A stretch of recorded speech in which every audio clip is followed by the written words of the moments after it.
कहानी का आगाज़ जहाज़ के कैप्टन से हुआ जिसका नाम रॉबिन्सन है। पहले वो नेवी में काम करता था, लेकिन अब वो 11 सालों से एक अगोरा कंपनी के लिए काम करता है। कंपनी डूबे हुए और घुमे हुए जहाज़ों को निकालने का काम करती है।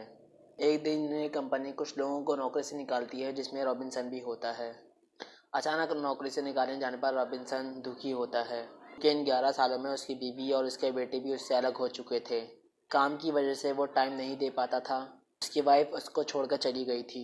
रॉबिन्सन का 11 साला बेटा भी होता है, जो उसकी बीवी के साथ रहता है। कंपनी में रॉबिन्सन का एक दोस्त भी होता है, जिसका नाम क्रिस्टन है। उसे भी नौकरी से निकाला जाता है। क्रिस्टन पर बहुत कर्जा होता है और वो बहुत परेशान भी होता है। वो डिप्रेशन की गोलियां भी इस्तेमाल करता है। वो सब एक दिन एक बार में बैठे हुए होते हैं। क्रिस्टन एक राज के बारे में लोगों को बताता है, लेकिन इससे पहले हम ब्लैक सी के बारे में कुछ समझते हैं। ब्लैक सी 5 मुल्कों से घिरा हुआ और इसकी गहराई 2200 मीटर है। क्रिस्टन इसकी तलाश के बारे में इनको बताता है। अरोगा ने ब्लैक सी में की थी। 1941 में हिटलर की फौज नाअजीज मुकम्मल तौर पर तबाह हो चुकी थी। इस वक्त रूस अभी जंग की लपेट में नहीं आया था। रूस को डर था कहीं जर्मनी उस पर हमला ना कर दे। इस बात का फ़ायदा उठाते हुए हिटलर ने रूस से 2 टन सोना मांग लिया। इसकी कीमत का अंदाज़ा आप खुद लगा लें। हिटलर ने रूस से एक बोट ली और इसमें सोना भरा, लेकिन वो जहाज़ हिटलर तक नहीं पहुंचा या पहुंचने नहीं दिया गया। इस पर हिटलर ने रूस पर हमला कर दिया। इस 4 साल जंग में लाखों लोग मारे गए। इसके बाद एक रिसर्च इंस्टीट्यूट ने एक कश्ती ढूंढ ली। उन्होंने दावा किया ये वही बोट है जिसमें सोना रखा गया था, और इस इंफॉर्मेशन को वो जॉर्जिया सरकार के पास ले गए और उनको इस बोट की लोकेशन बताई। जॉर्जिया सरकार इस बोट को निकालने के लिए मान गई। इसके 1 महीने बाद जॉर्जिया और रूस के दरमियान लड़ाई शुरू हो गई और सारे हदें पार होती चली गईं। रूस को इस कश्ती के बारे में इल्म नहीं था। जॉर्जिया को इसके बारे में पता था, लेकिन जब तक झगड़ा ख़त्म नहीं होगा कोई ब्लैक सी में दाखिल नहीं हो सकता और वो कश्ती समंदर में ही डूबी रहेगी। जब रॉबिन्सन को इसके बारे में पता चला तो वो एक अमीर आदमी से मिलता है, क्योंकि इसकी तलाश में बहुत सारे पैसे लगने वाले थे और इनको पैसों की बहुत सख्त ज़रूरत होती है। वो शख्स जिसका नाम लुइस होता है, इसके लिए खर्चा करने के लिए तैयार हो जाता है, लेकिन वो सारे सोने का 40% मांगता है और रॉबिन्सन राज़ी हो जाता है।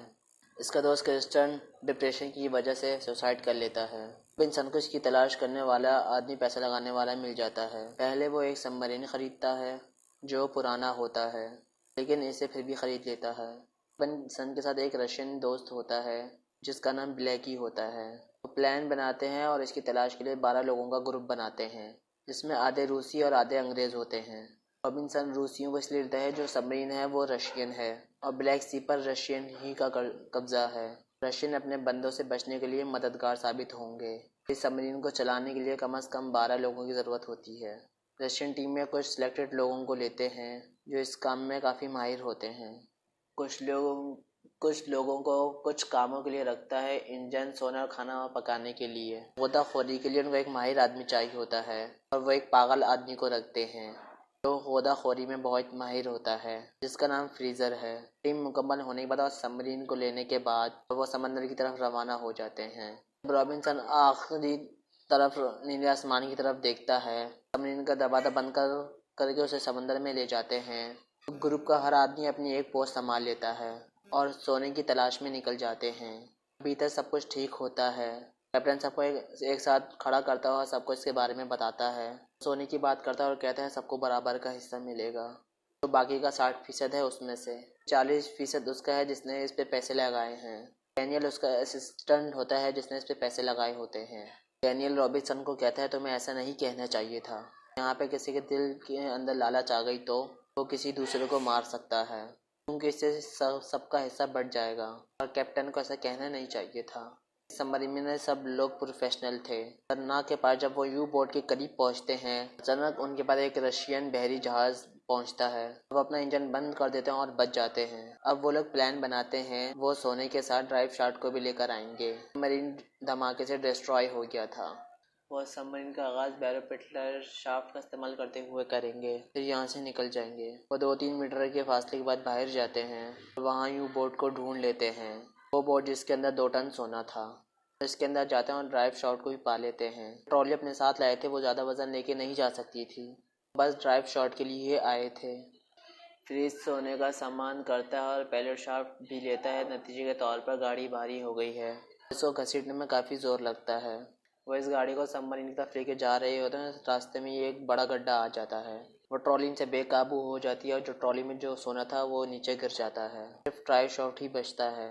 फ्रीज़र ट्राई शॉट को लेकर आता है। सोना गिरने की वजह से सब लोग बहुत उदास होते हैं। सबमरीन को सतह पर ले जाने की बात करते हैं, लेकिन यह डैनियल कैप्टन का असिस्टेंट खान को एक राज बताता है कि ये सब एक प्लान के तहत किया गया है।